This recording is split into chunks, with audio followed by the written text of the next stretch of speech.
The other big news yesterday was that the 5-year investigation into the LSU basketball program finally ended with a huge wet fart. Oh, right? I mean, the landing that took after a 5-year investigation to end with a 10-game suspension for Will Wade is a sock to the gut to everybody who followed LSU basketball during that time. And it's a bad look on LSU, really. And specifically at the feet of President Dr. William Tate, who stepped into a situation that he really didn't understand the dynamics of and was pushed around by, a crowd that had an agenda and ultimately cost him one of the best coaches in program history, right? From where the program was, of where he took it over to where it was when he left. I don't think we can argue that. It was a consistent tournament team. It had a high winning percentage, and it was bringing in players that were going into the NBA at a consistent rate. And for now, all of this to shake out after a 5-year investigation with ultimately a 10-game suspension. Look, I hate to say that we've been telling you so, but, we've been telling you so. All of this buildup and all of this circus that was created by people like Pat Forde. Make no mistake about it. Pat Forde was on a crusade for his friends. His friends in inner circle include people like John Calipari, Roy Williams, Mike Krzyzewski, same people that Dick Vitale run with. And think about the credibility that crew has lost since all of this has started. For my money, I thought that Pat Forde used to write one of the best weekly columns of college football that ever existed in the 40-yard dash. It was like weekly must-read material, and it was really because of his relationships and because of the information that he had and because of, how he was presenting that. It was a very well put together, investigated article, right? That weekly would be put out. For whatever reason, and still, I hope that Pat Forde writes a book. I hope that he leaves a memoir or leaves some type of notes behind on what happened. Why did you lose your entire credibility and lose all that you had built up in this business over college basketball players getting paid? And you went specifically at, one school harder than you went at others?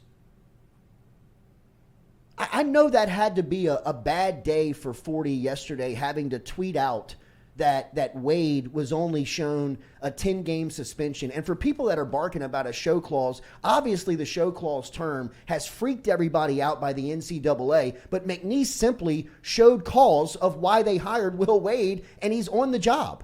He's coaching next year at McNeese after McNeese showed cause of why they should hire him. Well, how did they do that? Well, their ticket sales have gone through the roof.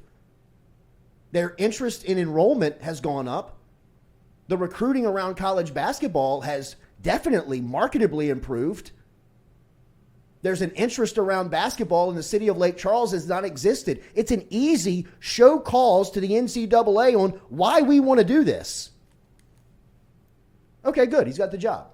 Just make sure and suspend him for 10 games before Christmas. That's all he misses? And for the LSU basketball program, who everybody thought was going to be crippled, and terms like the death penalty being thrown around for the program for as little as 2 years ago, people were thinking that this program was going to see a day where it didn't exist. Lost a scholarship for this year and next. Has some recruiting violations where you can't recruit off campus. Since COVID existed, nobody takes on-campus visits. And when they do, they're official during football season, which is still legal.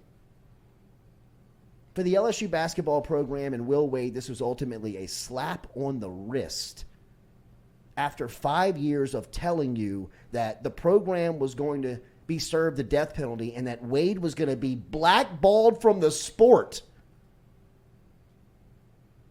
I mean, how does anybody read Pat Forde's work without knowing that this guy has an agenda?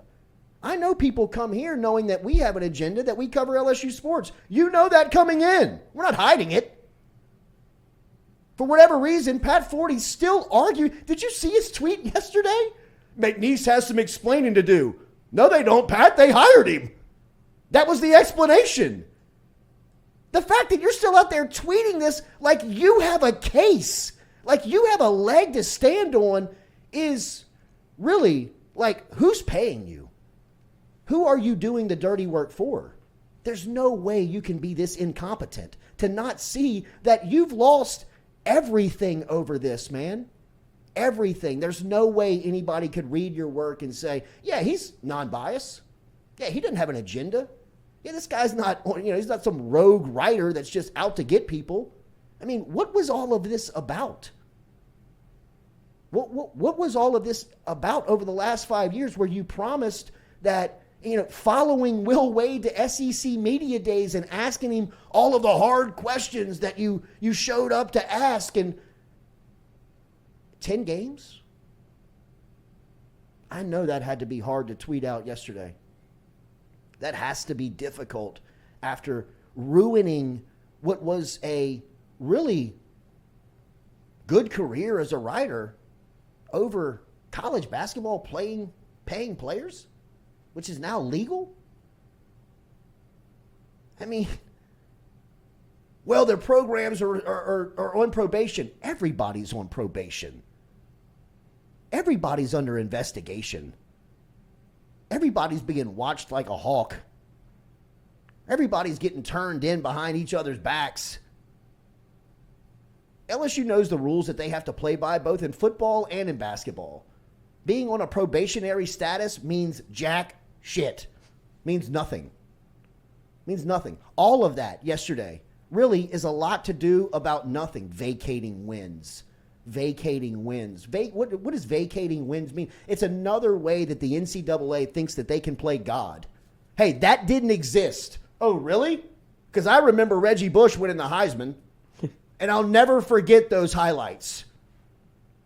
They have to vacate every win in football from 2012 to 2016. I'll never forget Zach Mettenberger and Odell Beckham.